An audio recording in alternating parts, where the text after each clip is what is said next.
Bonjour à tous, c'est Meg. Et fixe pour le courrier de ce samedi. Alors, la nouvelle la plus importante à annoncer pour cette semaine, c'est bien sûr un remerciement qu'on doit faire à tous les auditeurs qui ont fait des efforts de nous capter dimanche dernier pour nos diffusions directes depuis Damshui. C'était un test pour choisir les fréquences les plus convenables pour notre diffusion officielle qui sera prévue pour le mois d'août. Voilà, c'est vrai que la séance d'essai a eu lieu en un seul jour avec 3-4 créneaux différents. Et vous avez été nombreux à participer pour nous aider à cibler les bonnes fréquences, que ce soit pour le service allemand ou pour le service français. D'ailleurs, on repère des mêmes noms d'auditeurs pour les écoutes de ces deux services. Merci à vous.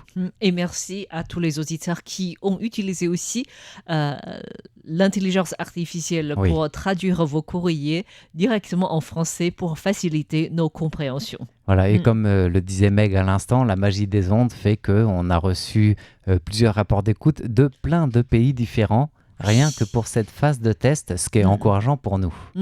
Voilà, donc à l'issue de vos rapports d'écoute, en fait de l'analyse de vos rapports d'écoute, les fréquences que nous allons obtenir, c'est bien les mêmes que celles du service allemand, c'est-à-dire 15 145 kHz, 15 145 kHz et aussi 11 995 kHz, 11 995 kHz. Voilà, donc ça, ce sera pour la diffusion directe pour notre session estivale depuis Damshui au mois d'août.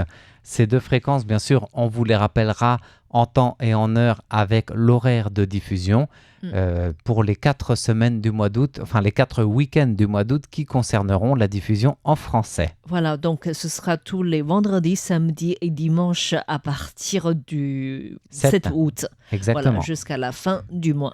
Oui, et sachant que vous savez que le 7 août, c'est bien sûr le jour le plus savant de l'année, c'est aussi pour ça que nous l'avons choisi pour lancer cette diffusion pas test, mais réel, direct, français. Ça veut dire quoi en fait? S'ils n'écoutaient pas, ils sont pas sages? Pas du tout, c'est que le jour le plus savant de l'année, c'est le 7 août. Oui, le 7 août. Voilà. Ah, tu l'avais préparé ça en fait pour pouvoir le dire à l'antenne. Je l'ai déjà diffusé il y a quelques années et j'avais eu même un retour d'un auditeur qui aime beaucoup, qui est féru aussi de ce genre de blagues où on se retrouve sur ces mêmes blagues du 7 août, du 15 août, la fête des chats, la miaou, etc.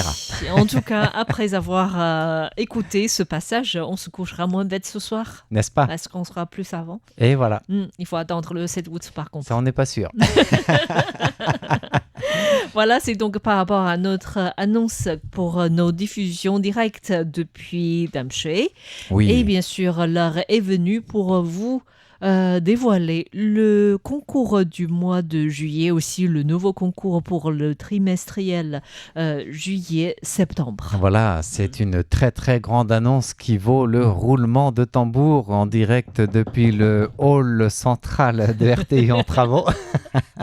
C'est vrai que, enfin, je ne sais pas si vous savez déjà, depuis quelques semaines, RTI est en travaux, notamment son hall principal en raison de nouvelles réglementations d'incendie. Voilà. Et du coup, il fallait refaire le hall pour utiliser moins de bois. Oui, tous les murs en lambris ou même le faux plafond qui était en lambris, donc en bois, du hall d'accueil ne sont plus tolérés avec les nouvelles normes anti-incendie pour les infrastructures publiques comme la nôtre.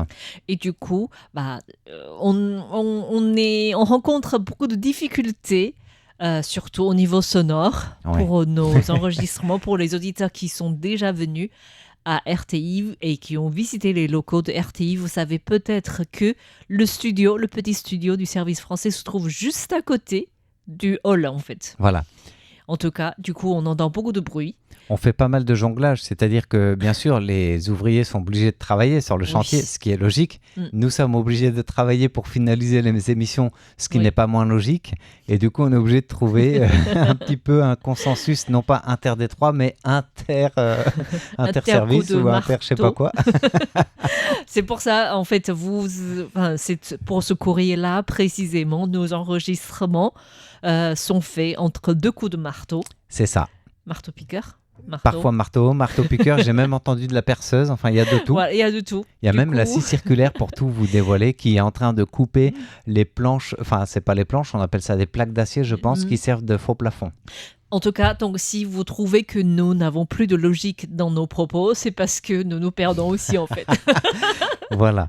Ce sera réglé d'ici 7 août parce qu'on sera plus intelligent. Voilà. Et puis, c'est surtout que les travaux seront finis à la mi-août. Il faut espérer. Voilà. Donc, entre-temps, nous avons pu trouver quand même le sujet du concours du mois de juillet, trouvé par Tiffen, avec des cadeaux trouvés par Tiffen aussi. Exactement. C'est vrai que en même temps, c'est une période tellement occupée qu'on ne pouvait pas ne pas passer au mangue. Mangue occupé. Mangue, le fruit, bien sûr, le fruit taïwanais, non pas l'occupation par mauvais jeu de mots à la fixe, parce que han mangue, ça veut dire très occupé en chinois. D'accord. Voilà, non, là on parle de la mangue, vraiment le fruit très savoureux, tropical, juteux, goûteux, qui est arrivé jusqu'en France cette année.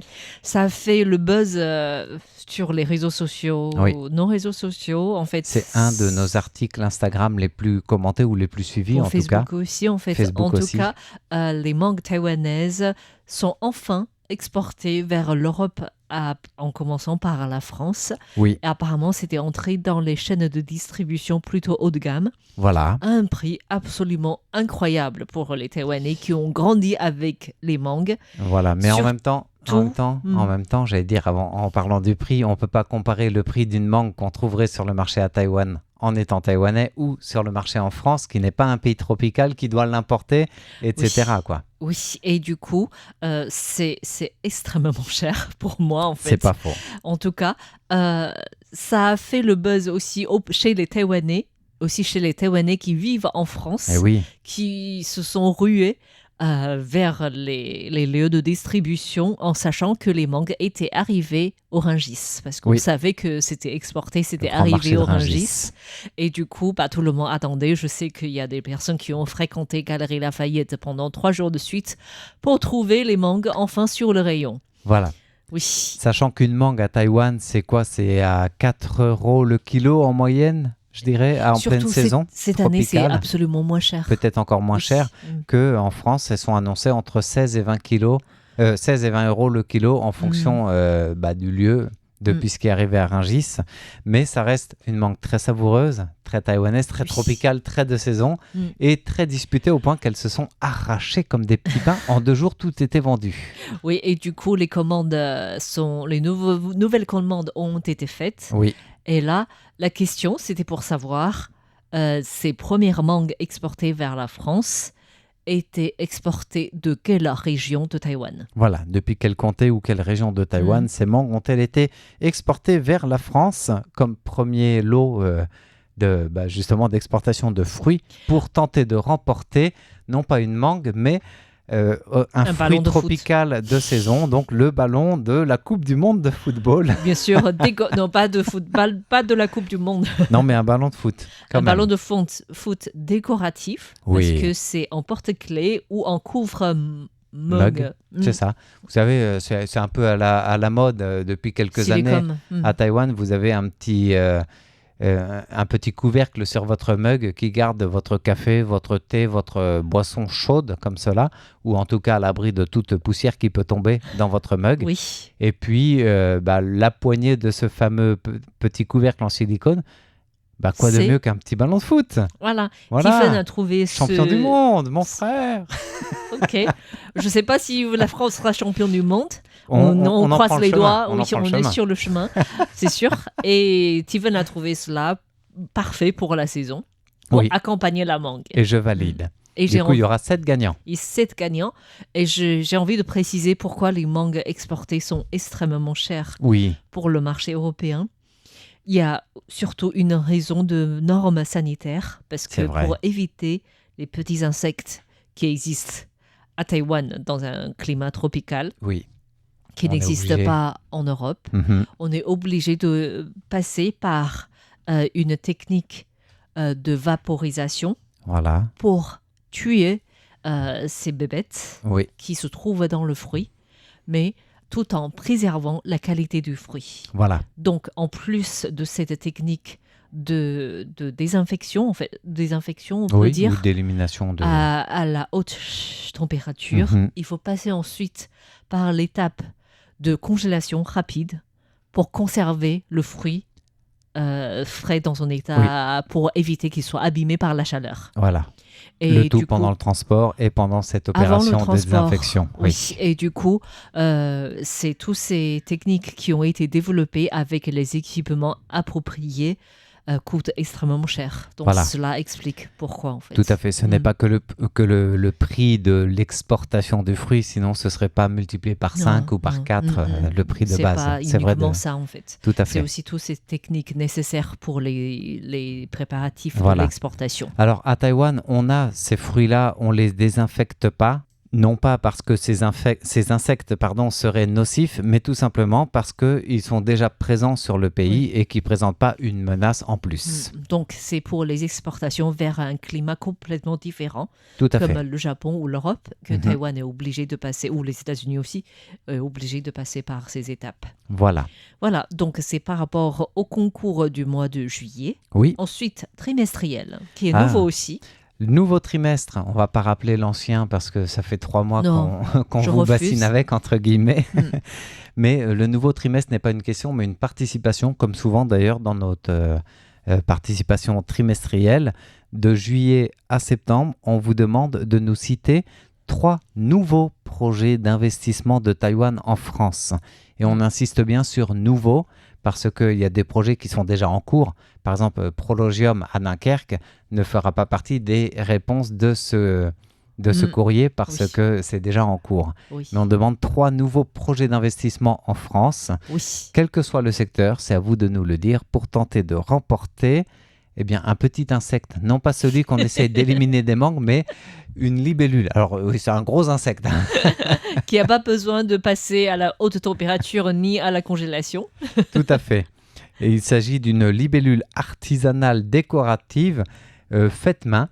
Plutôt tressée en fait, je dirais. Voilà, c'est ça. Alors c'est pas un fil de fer, c'est un fil de nylon un petit peu argenté qui nous donne une très belle libellule pour cadeau des 5 gagnants de ce concours trimestriel de juillet à septembre. Donc n'hésitez pas à participer à ces 2 concours et bien sûr pour les derniers jours qui nous restent, un petit rappel rapide du concours mensuel du mois de juin qui se termine et je sais que certains auditeurs répondent toujours au dernier moment. Oui, pour tenter de remporter un porte-clés. Alors là, cette fois-ci, ce ne sera pas le porte-clés de la Coupe du Monde puisque le cadeau était choisi avant le lancement de la Coupe FIFA 2026, bien sûr, mais c'est un porte-clés de Radio Taïwan International où il y a le mot Yang Guang, donc le sigle abréviation de Radio Taïwan International. Voilà. Et la question avec c'est le bopamefeu, donc la phonétique. Et la question, bien, c'est de savoir combien il y aura à la fin de cette année de pistes cyclables qui font le tour de l'île principale de Taïwan. On précise bien le tour de l'île de Taïwan parce qu'il faut pas. J'ai vu de mauvaises réponses avec des chiffres très conséquents. Voilà, il ne faut pas le nombre de kilomètres de pistes ou le nombre de pistes cyclables qui vont jusqu'au lac du Soleil et de la Lune ou au centre de Taïwan, par exemple, mais vraiment le tour, donc la boucle de Taïwan. Il y aura combien de pistes totales en une boucle entière et pas qu'une partie de boucle à la fin 2026. On a eu des bonnes réponses aussi. On a eu des bonnes réponses. Voilà. Donc, et on attend 20 gagnants pour ce concours du mois de juin. Alors, bon courage à tous les auditeurs qui souhaitent participer aux différents concours proposés par RTI. Et maintenant, nous allons répondre aux questions envoyées par nos auditeurs ces dernières semaines, avec notamment une question de Jacques Augustin, un auditeur qui nous écoute en France. Et il souhaite savoir précisément combien d'heures travaille-t-on à Taïwan par semaine et finit-on tard sa journée et dépasse-t-on les 50 heures? Alors, moi, c'est 2 ou 3 heures par semaine. Non, bien sûr. 50 heures de travail par semaine, ça me paraît énorme. Ça paraît énorme. En fait, effectivement, les Taïwanais sont reconnus comme l'un des pays où on travaille le plus, même si avec la bourse qui grimpe, j'ai l'impression de moins en moins de personnes travaillent régulièrement en fait, au bureau. Selon les données du ministère du Travail, en 2024, les Taïwanais travaillaient 2030 heures par an. C'était les horaires sur une année, ce qui fait que les Taïwanais travaillaient 39,05 heures par semaine en moyenne, ce qui classe Taïwan au 54e position mondiale. Taïwan devance la Corée, 37 heures, et le Japon, 32,32 heures. Alors, devancer, c'est-à-dire en termes de plus de travail par semaine, c'est vrai qu'au niveau de droits sociaux, de droits des travailleurs, dans une logique occidentale, on dirait plutôt l'inverse en fait. On dirait plutôt, si on travaille 39 heures, c'est qu'on a encore 4 voire 5 heures de trop, entre guillemets. Oui, tout à fait. Et selon les différents médias, en fait, Taïwan se serait classé au 5e rang mondial dans les pays OCDE en termes du nombre d'heures de travail. Mais c'est pas un chiffre, c'est pas un classement qui est reconnu par le ministère du Travail, qui a préféré mettre en évidence les différents systèmes de travail, le développement du différents niveaux économiques et aussi les lois existantes dans différents pays. Et c'est vrai qu'en fonction du travail, du domaine, mais aussi des différentes législations, la souplesse fait que il n'y a pas un nombre d'heures légales le même en fait selon les secteurs, que ce soit le secteur de la manufacture, industrielle, l'éducation, la médecine ou la santé, mais tout cela est à prendre en compte dans une moyenne générale. On comprend aussi cette souplesse d'approche du ministère du Travail.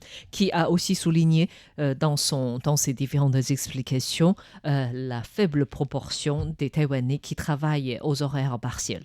En fait, on n'est que 3 à 4% en 2024 à travailler de manière partielle, contre 30% par exemple au Japon. D'accord, et je me souviens, il n'y a pas si longtemps que ça, dans un décryptage justement, j'avais exploité l'interview d'une analyste du site 111, donc d'un site de ressources humaines en ligne, qui disait que Taïwan a de plus en plus tendance à voir la jeunesse s'orienter vers un travail à temps partiel pour avoir non pas un salaire de base stable, mais au contraire un salaire complémentaire de leur hobby qui devient finalement leur salaire stable, c'est-à-dire celui de l'investissement.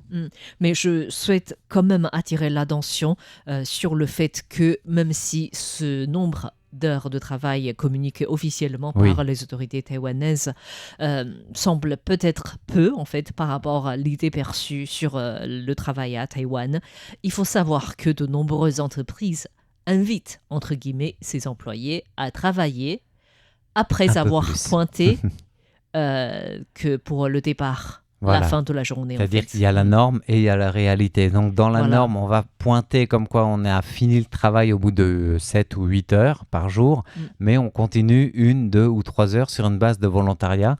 C'est une entente entre l'employeur et l'employé. Donc c'est pas un travail où l'heure supplémentaire va être payée comme une heure supplémentaire et donc majorée, mais c'est une heure qui va être en effet remplie pour le travail. Donc l'employé va être honoré de ce travail-là sans que l'employeur n'ait à cotiser en trop sur cela. Et on doit noter aussi qu'en 2006, les Taïwanais travaillaient plus de 45 heures par semaine. Donc il y a eu une grosse évolution en 20 ans quand même. Il y a une évolution, mais certains secteurs travaillent toujours beaucoup plus que les autres. C'est notamment le cas du secteur de la manufacture, que ce soit pour les composants électroniques ou métallurgie ou encore plastique. Et ceux qui travaillent le moins, c'est le secteur de l'éducation, notamment l'éducation publique. D'accord, je croyais que tu allais dire le secteur de la fonction publique. Non, l'éducation. Voilà, donc merci à Jacques Augustin d'avoir posé cette question. Et pour conclure notre courrier des auditeurs de cette semaine, nous avons une personne, ou plutôt un invité spécial. Alors, allez-vous le reconnaître ? Bonjour à tous. Alors qui es-tu ? Je suis Valentin Odo, le stagiaire de ce semestre, on va dire. De ce semestre, oui, tu es arrivé au sein de RTI début mars. C'est ça, le 3 mars, il me semble. Et ce stage pourra durer jusqu'à début juillet. Oui, c'est plutôt. Ça. La fin, c'est le 10 juillet. Donc, alors, en 4 mois, qu'est-ce que tu as observé de Taïwan, de RTI ? Alors Taïwan, oh là là, grosse question. Taïwan, du coup, j'étais déjà arrivé en septembre dernier. En fait, c'est à l'occasion de mon cursus scolaire. Je suis à l'université à Sciences Po Aix. Et en troisième année, on est obligé d'aller à l'étranger c'est une bonne obligation du coup. Et donc j'avais choisi Taïwan pour l'université. Et ensuite, il faut choisir un stage de 6 mois ou 4 mois à l'étranger. Et on peut choisir 2 pays différents. Mais il s'avère que j'ai bien aimé l'université à Taïwan. Et j'ai bien aimé Taïwan tout court, que c'était un beau pays avec une bonne culture. À l'université, tu étais dans quelle... L'Université nationale de Taipei, donc à Sanxia, dans la banlieue ouest de Taipei, dans le nouveau Taipei.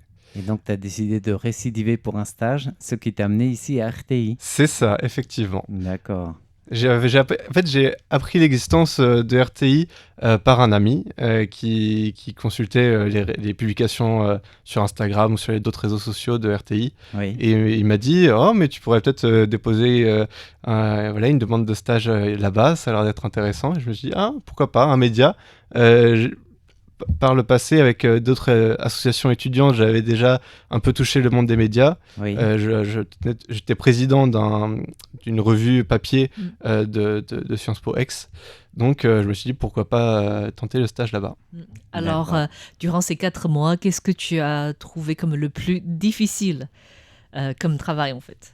Ah, comme travail. Je pense que c'est les réalisations de contenu sur les réseaux sociaux, mais pas les petites publications où là ça va, mais surtout le montage vidéo, ajuster le son, mettre tous les éléments du décor ensemble, pour que tout soit synchronisé et que ça soit agréable à regarder. C'est assez chronophage à faire, mais quand on voit le résultat à la fin, on est content. Et autrement, la plus grosse partie de mon stage, c'était du coup ma grosse émission consacrée aux forces armées de Taïwan, où là j'ai passé, je pense, les 2 tiers de mon stage sur ça, entre faire la recherche documentaire, la prise de son, sauf que j'ai fait 2 prises de son différentes parce qu'au début ma voix était vraiment terrible. J'avais une voix qui n'était pas du tout, mélodieuse à écouter. Donc j'ai dû un peu tout refaire et faire des interviews, donc ça m'a bien occupé. Donc, justement, cette émission, c'est un petit peu une série que tu vas proposer aux auditeurs à l'écoute. À partir de la semaine prochaine, elle sera diffusée. Comment tu la présenterais en introduction aux auditeurs pour les attirer, pour écouter cette émission à partir de dimanche prochain ?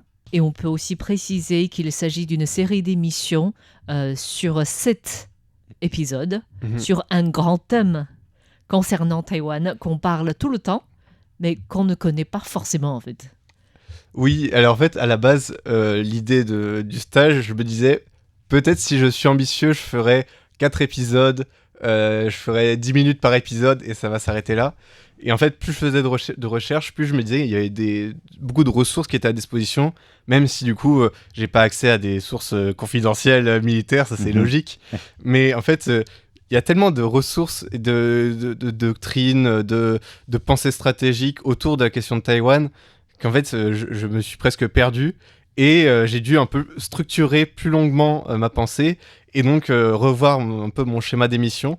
Et donc en fait, c'est 7 épisodes, quasiment 20 minutes par épisode, des fois un peu plus, avec deux intervenants intéressants, avec notamment Valérie Niquet, qui est directrice à la Fondation pour la recherche stratégique, qui est un des grands laboratoires d'idées, de réflexion français sur la recherche stratégique, et John Dodson, qui a une perspective plus américaine, vu que son institut de recherche est basé à Washington. D'accord. Donc, du coup, le thème général de cette série, c'est les forces armées de Taïwan. Alors, il y a un petit peu de tout. Il y a l'histoire des forces armées de Taïwan dans les 2 premiers épisodes. Oui. Donc, je reviens pas non plus jusqu'à la fondation de la Chine. Je pars de la défaite du Japon en 1945, la guerre civile qui force les nationalistes à fuir à Taïwan, et à partir de là, les différentes crises qui s'imposent aux forces armées taïwanaises. D'accord. Ensuite, je pars d'une réflexion plus actuelle en faisant une présentation générale des forces armées. Donc, les classiques, armée terrestre, armée de l'air, la marine, un peu aussi l'industrie de défense qui est assez dynamique sur l'île. Oui. Ça donne donc une photographie un peu actuelle de l'état de défense de Taïwan, mais il n'y a pas d'explication derrière de à quoi servent ces forces armées. Oui. Et donc, les prochains épisodes sont plutôt consacrés sur des réflexions stratégiques, sur l'environnement stratégique de Taïwan, c'est-à-dire la place de la République populaire de Chine, la menace qu'elle constitue, mais aussi les partenariats qui sont possibles avec les autres pays de la région, plus ou moins, accentués ou pas. Bien sûr, avec les États-Unis, c'est bien plus profond. Et aussi, donc, quelles sont les stratégies applicables pour chaque armée, pour chaque système d'armes qu'ils ont en leur possession, et aussi peut-être leur performance possible en cas de guerre, puisque c'est possible de modéliser des affrontements dans le détroit de Taïwan ou dans le cas d'une invasion de l'île.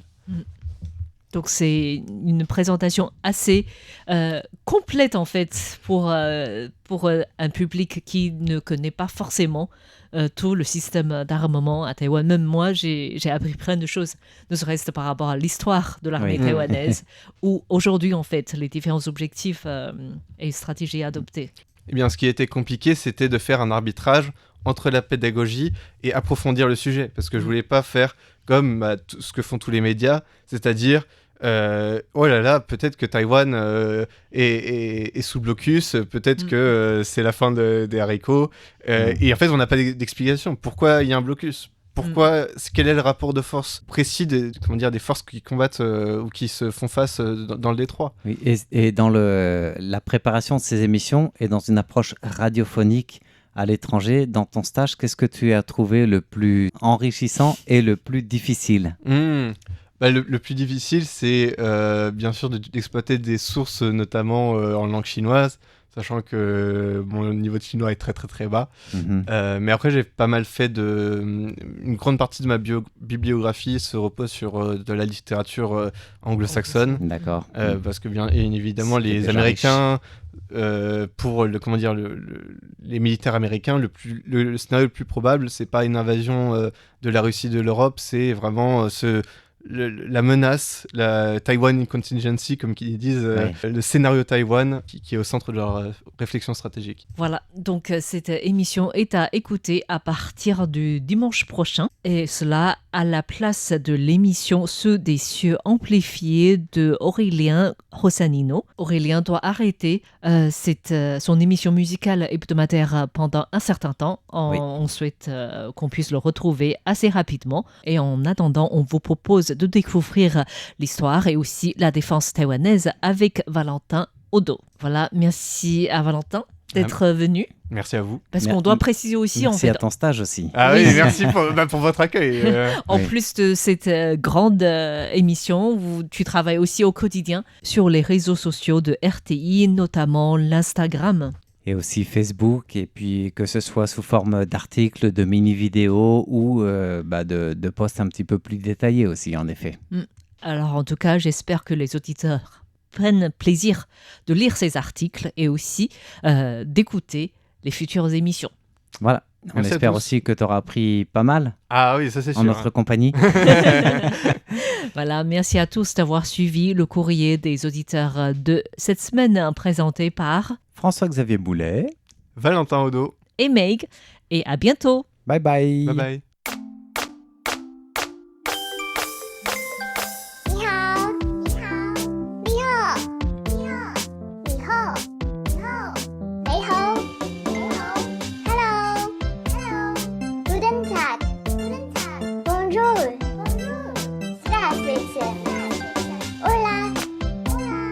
Konnichiwa. Xin chào. Chào Adika.